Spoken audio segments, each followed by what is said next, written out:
It's time to look at the NL West for potential trade targets for the Mariners. What do the Padres, Dodgers, Rockies, Giants, and Diamondbacks have to offer? We'll discuss coming up here on the Locked On Mariners podcast. Colby, hit it.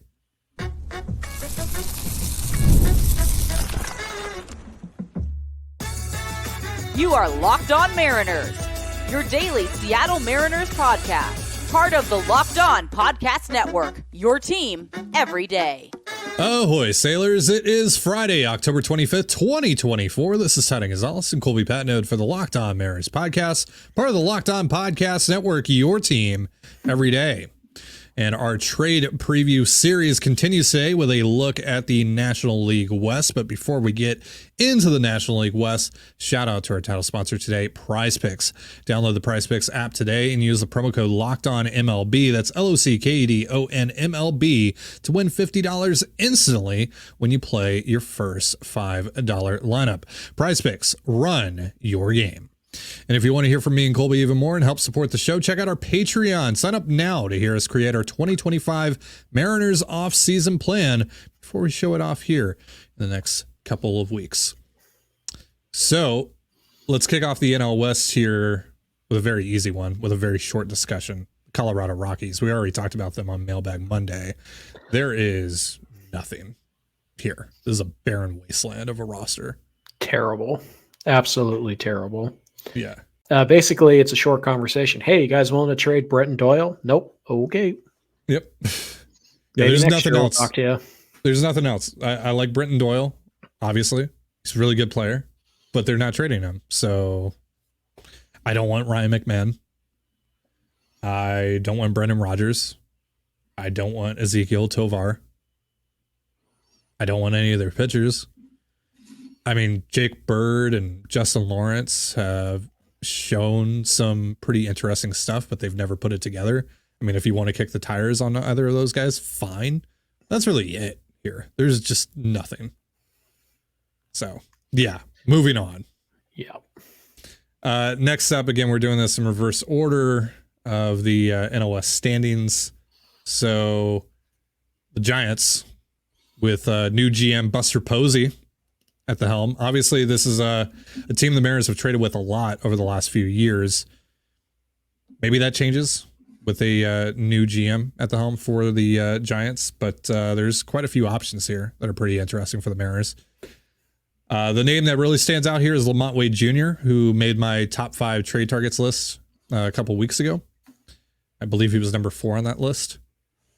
Wade's got a year left, but the issue with him is, I mean, one, after he got hurt this year, he was bad for about 4 months. Second of all, his offensive profile doesn't really fit well at first base. It's more contact over power. He has a couple of seasons with, I believe, 17 and 18 home runs respectively in 2 of the last 4 years. But in the other 2 years of that 4-year period, he has 8 each. So the idea here is essentially a left-handed version of what Justin Turner is now, just with more walks. Because Lamont Wade is elite in terms of taking walks. Only Juan Soto and Aaron Judge had a higher walk percentage this year than Lamont Wade. And it shouldn't cost a ton. Because, again, we're talking about a first base DH who doesn't hit for a ton of power, who only has a year left. And by the way, he's only projected to make about $4.7 million in arbitration from MLBTradeRumors.com. So, yeah, it's it's kind of a spot on the roster that's already filled by Luke Raley, so it's really not a perfect fit. A guy who really should only be facing righties.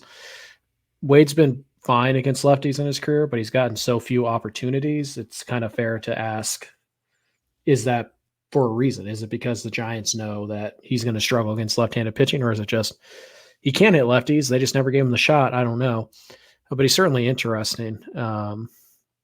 I think a guy like Tyler Rogers would be pretty interesting. He's the submariner, doesn't throw hard, doesn't strike guys out, gets a ton of ground balls, gives up soft contact, doesn't walk anybody. He's been just a really solid reliever over the last few years. You only get him for a year, but he's going to make $5.5 million, give or take. So that's pretty pricey for a Mariners reliever, but he's interesting. If they want to take a shot on Camilo Doval, who Really struggled this year, got sent down for a hot minute there. He's set to make 4.6. So again, pricey reliever. You get him for 3 years, and he does have high leverage, plenty of high leverage experience, and really good stuff. So that's an interesting guy. Also, maybe a Mike Yastrzemski. Yeah. But the outfield mix is a little It's dependent on where is Luke Raley playing primarily. Right. Because again, Yastrzemski, which also applies to the Lamont Wade discussion. Right. So Raley is kind of the key here. Is Raley the primary first baseman? Then Yastrzemski is the fourth outfielder, maybe even the strong side platoon with Robles if he takes a big step back this year. He makes sense, but he's making close to $10 million, and you only get him for a year. But that also means it's probably not going to cost you a ton in trade. He's a pretty good player, but he's certainly not a star that is going to cost you a ton. So there's some guys on this roster, sure. Like I would love it if you could find a way to pry Ryan Walker from them, but that's not going to happen. But he's one of my favorite pitchers. Eric Miller baseball as well. Yeah, but so every team kind of has those guys where you're like, well, if they're willing to trade this guy, I'd be really interested. Even the Rockies, they have Brent Doyle, but they're probably not. And so just based on like who could be available, like better than a 25% chance they're available, the Giants actually have quite a few. It's a handful, which is more than most of the teams we've talked about so far. Yeah. So we have the Arizona Diamondbacks, the San Diego Padres, and the Los Angeles Dodgers still to go. Coming up here in just a moment, but first, a reminder, this episode of the Locked On Mariners podcast is brought to you by PrizePicks. PrizePicks is the easiest and most exciting way to play daily fantasy sports. Unlike other apps on PrizePicks, it's just you against the numbers. All you do is pick more or less on 2 to 6 player stat projections and watch the winnings roll in. You can now win up to 100 times your money on PrizePicks with as little as 4 correct picks. You can turn $10 into $1,000. Cook up hot takes with your friends and win real money this football season when you and your crew run your game on PrizePicks. Download the PrizePicks app today and use the promo code LOCKEDONMLB to get $50 instantly when you play $5. That's promo code LOCKEDONMLB on PrizePicks to get $50 instantly when you play $5. You don't even need to win to receive the $50 bonus. It's guaranteed. PrizePicks, run your game. And you're listening to the Locked On Mariners podcast. We are looking at the National League West for potential trade targets for the Mariners. We just looked at the Rockies, who have nothing, and the Giants, who have a couple of interesting pieces, mostly in the bullpen, but also Lamont Wade, Mike Yastrzemski, as we talked about. Now let's go to the team that finished in third in the NL West this year. That's the Arizona Diamondbacks, who the Mariners have a very interesting trade history with. In the last couple of trades, they've been selling pieces to the Diamondbacks. Maybe this time their next trade with one another involves the Mariners buying something from them. Arizona is interesting, but honestly, the two pieces offensively that make the most sense might just be free agents. They both have club options, I think they're both club options. Jock Peterson, who's obviously one of them, might be a mutual option, but Peterson, again, really a DH only. Doesn't hit lefties at all. So not an ideal player. And he's going to make $14 million. That could eat up. It's a mutual option. Yeah. That could eat up like $14 million could eat up like 30, 40, 50% of what you have to spend. And he's a platoon bat, a pure platoon bat who should only be DH. He shouldn't be in the outfield. Yeah. So as good as he was this last year, do you want to spend $14 million on a DH only who can't play 30% of the games? I mean, beggars can't be choosers, but it's not an automatic yes. The other guy on this team, Eugenio Suarez, makes sense. Yeah. He does. $15 million team option if they want to pick that up. I don't know. Seems like maybe they would after the second half he had. But there's also some red flags with Gino, despite the numbers, how they look at the end of the year. Dude was so bad he got benched in like early July. The fact that he was god awful for 2.5 months and then one of the best hitters in baseball for 2.5 months at 33, 34 years old, when we know that there's a decline in bat speed, it makes them a very tricky player to come to some kind of understanding on. And so, and again, at $15 million, that's going to eat up probably at best, like best case scenario, the Mariners might spend $30 million this winter. So you give 15 to Gino, like, that's quite and you're going to have to give a pretty decent prospect to get him too. So Gino is interesting. He's a fit, certainly. But there's a lot of questions surrounding those two guys. One of them is Jock Peterson's not so much a performance issue. It's just a really tough fit on the roster. Gino is a performance question because of the age and the terrible first half and all that stuff. Strikeout rate was still really high, but still a good defender, still going to hit some homers. And he works in your clubhouse. So those two guys stood out right away, but they might both be free agents anyway. So, yeah. I mean, looking at the roster, Jake McCarthy is a guy that stands out who was rumored to be in trade talks. There was a rumor about the Phillies looking at him. But yeah, there isn't a ton here that I'm like, because one, it's like, well, what do the Diamondbacks want to do? I assume they still want to compete, right? They just kind of want to retool and go after it again. I mean, they were right on the doorstep of making the playoffs. Right? They were alive until the final game between the Mets and the Braves. So I can't foresee them trading off significant major league talent. Pitching was such an issue for them this year that I assume they're going to go pretty hard after pitching. So maybe Luis Castillo plays a role here. Maybe. But does Castillo want to go to Arizona? There's so many questions with that. And it's like, what are you getting back for Castillo from this team? Plus, how invested is ownership going to be? Again, last winter they went to the World Series and they spent and they chased it again. They didn't make the playoffs this year. Yeah, no playoff. Montgomery blew up in their face. Yep. So much so their owner literally said, like, I made a mistake. Right. Basically threw Montgomery under the bus. We'll see. Montgomery has an option. So if he declines that option, right. If he declines that option, then they're probably okay. If he accepts it, they're going to be they're going to enter this winter with one of the higher payrolls committed to 2025. So how do they want to carry that? I don't know. But if they do end up needing pitching, Castillo could make sense. If you're Seattle, you probably want to pitcher back because you don't want to trust Evans, but Merrill Kelly is an interesting arm here. I would say, Pavin Smith. You guys remember the crazy September he had, including the 3 home run game against the Astros. He was fantastic, but he's ARB eligible. And he's really only been good for 1 month in his entire career. Former first round pick. It's the guy Jerry likes to chase. Pretty Dom Canzone like. So you may just look at him and be like, we have that guy at home, and his name's Dominic Canzone. And you might be right, but he's only going to make 1.1 million this year. So, there are some players here. Ketel Marte would be an absolute dream. Like, he's kind of the perfect player for you. Like, that's the guy you need. Again, what are the odds? Him? Yeah. I mean, unless you're giving up Logan Gilbert, and then at that point, did you really get better? Depends on who you replace Logan Gilbert with. Sure. So, yeah, I mean, there's always bullpen arms who are pretty interesting in these things. Yeah. Kevin Ginkel. Yep. AJ Puck. Yep. Those two guys stand out. And then there's a couple of the bats, like we mentioned. So there's 3 or 4 guys here.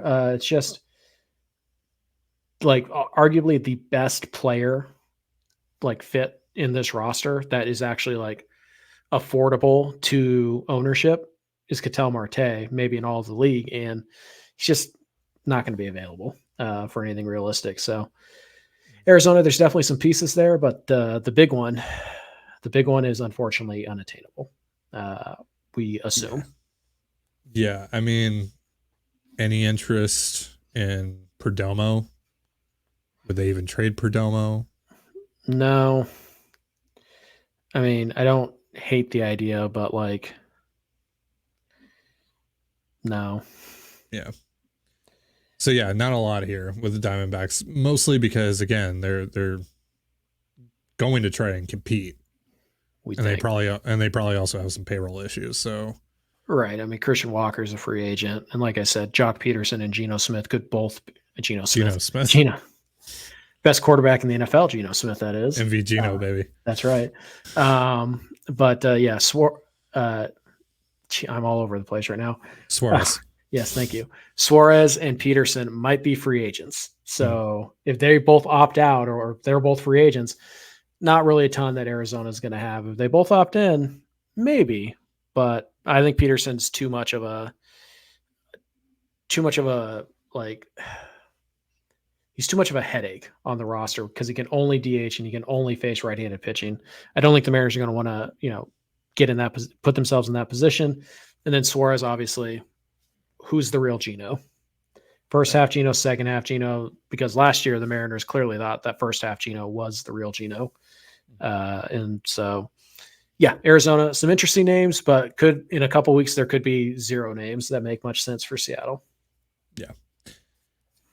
So are we going to go another year of talking about Jake Cronenworth? You know it.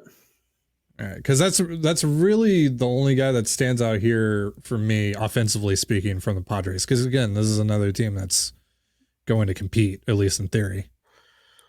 The Padres have a separate issue, though, that makes them very difficult to talk about.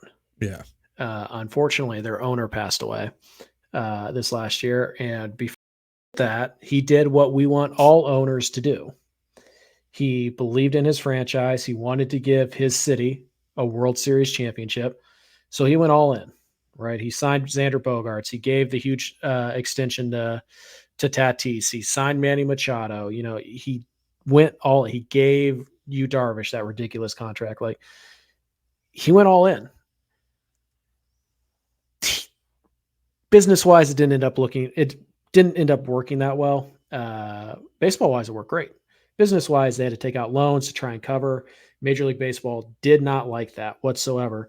And it essentially sounds like the Padres are more or less going to be forced to lower their payroll next year as kind of a quasi-punishment for taking out loans. So, yeah, it's a really weird situation. I don't even quite grasp it all the way, but there is the possibility that the Padres are going to have to dump some significant salary here to, get back in the black of operating expenses and all that stuff. So it's a little bit up in the air how much they're going to have to cut back, if at all. But again, they spent a lot of money over the last few years in an attempt to win the World Series.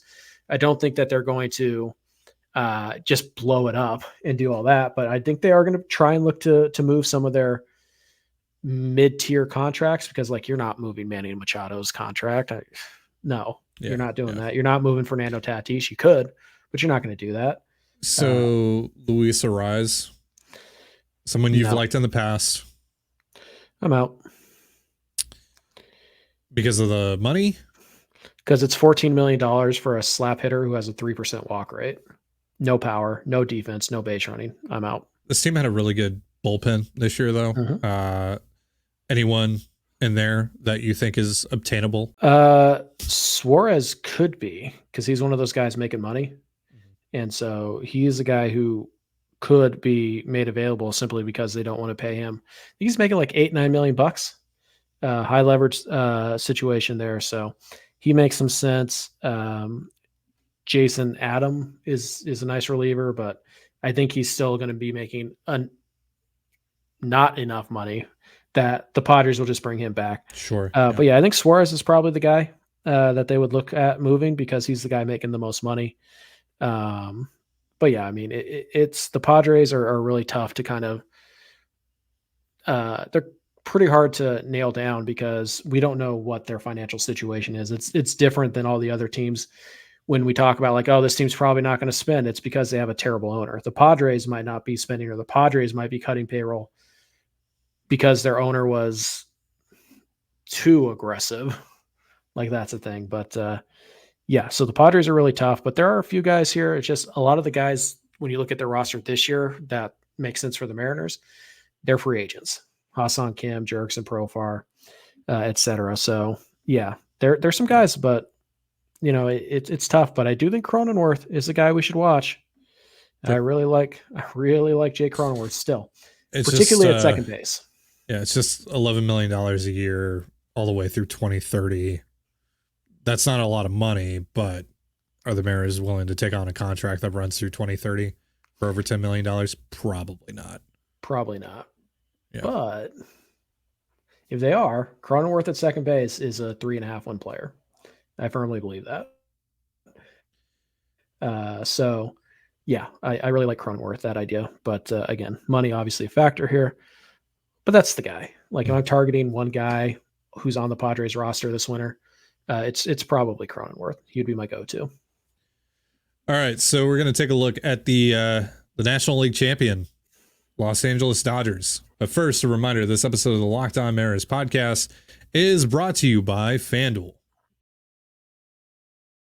NFL fans can start the season with a big return on FanDuel, America's #1 sportsbook. So when you get a hunch in the middle of the game, you can check out the latest stats, view live play-by-play, and so much more on the same page where you place your bets. You'll get started with $200 in bonus bets. Yeah, you heard that right. $200 in bonus bets guaranteed when you place your first $5 bet. That's FanDuel.com. And you're listening to the Locked On Mariners podcast. We are looking at the National League West for potential trade targets for the Mariners. And that hasn't gone particularly well so far because a lot of these teams, they are competing and probably not going to be willing to trade a ton of their major league talent. Right. And that's what we're ultimately aiming to identify here. Right. It's major league talent that's going to help the Mariners right away, in theory. Mm-hmm. So we've gone over the Padres, we've gone over the Diamondbacks, the Giants, and the Rockies. So that leaves the National League champion Los Angeles Dodgers. We have pretty much exclusively talked about this team within the context of trading Luis Castillo. Yeah. Because still makes sense. In theory, that should be one of the teams that he would be willing to waive his no trade clause for, right? You would think. Great team, might be coming off of a World Series. At least a World Series appearance. Yeah, right. And they obviously need pitching because Kershaw is a free agent. He might retire. Flaherty is going to be a free agent. Buehler's going to be a free agent.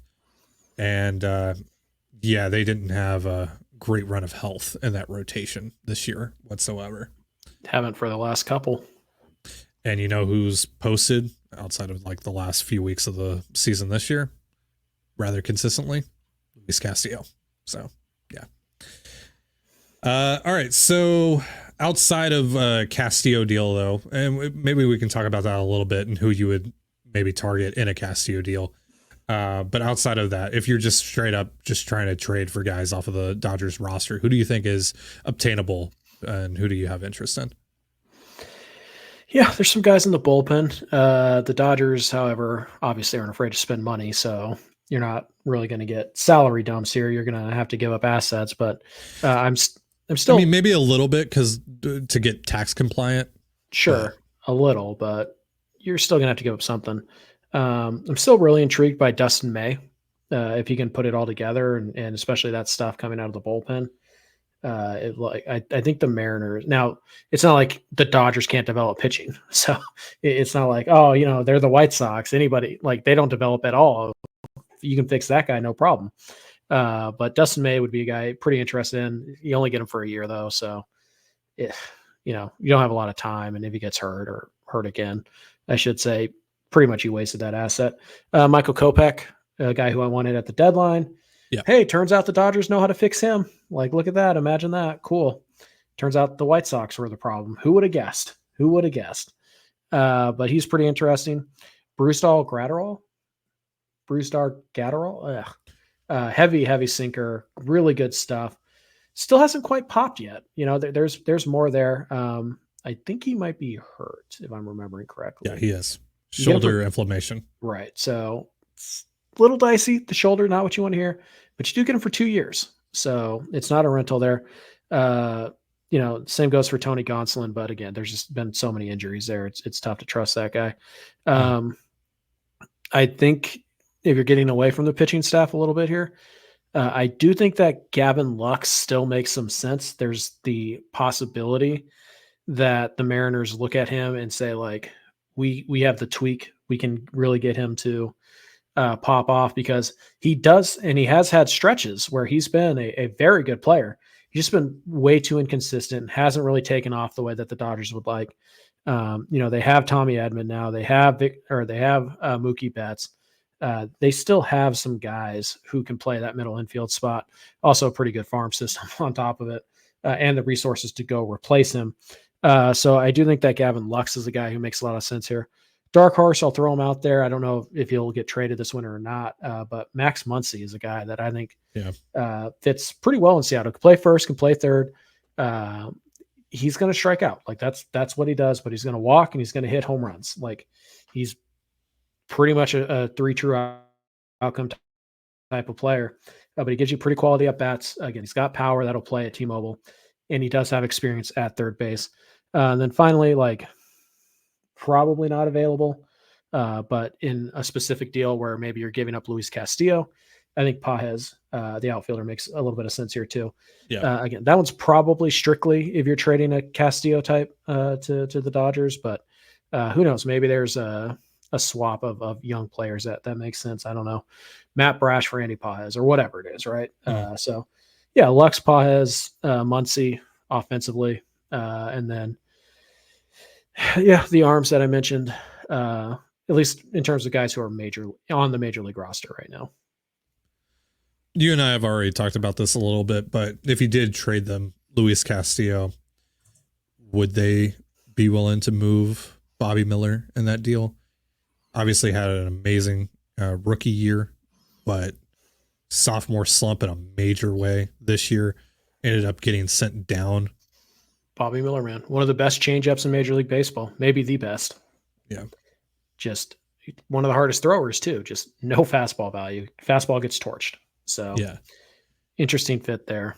Again, prospect wise, because he can impact the Mariners pretty much right away, I'll throw Dalton Rushing out there as well. The Dodgers do have catcher depth. Will Smith is locked in for the next 10 years. He's not going anywhere. The Dodgers also have 2 or 3 talented catchers behind Rushing who could make it to the big leagues pretty quick. So again, Rushing is probably a guy that if they do go out there and they do put him out there, they're looking for a top of the rotation type of arm. Do they think Castillo's that guy? Maybe not. I don't know, but that's probably where the Mariners would start if they did in fact entertain a Castillo trade. Like, hey, what about Dalton Rushing? And if you're saying why would the Mariners want Dalton Rushing, they have Cal Raleigh. Rushing also plays in the outfield, and he's just a good hitter and not a terrible catcher. And oh, by the way, Cal Raleigh doesn't need to catch 135 games again. No, he does not. No, he doesn't. Yeah, give Dalton Rushing 70 starts behind the plate. Give Cal Raleigh, 90, and then ask Cal to DH 50 times a year, and try and save those knees for the next couple. So you can absolutely make it work. But yeah, the Dodgers have some guys, but because both teams are trying to compete, it's not the easiest thing to line up on. But the Dodgers are creative. They are willing to trade guys off their major league roster. And there are, like we just named, half a dozen to 8 guys that do make a good deal of sense for Seattle. Sure. So of all the guys that we talked about over the course of this episode, who is your favorite, or at least like the best fit? Cronenworth.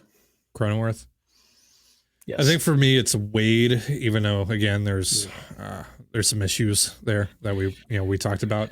But again, it's 1 year. I don't think he's going to cost a ton in terms of trade return, and it's $4.7 million in arbitration.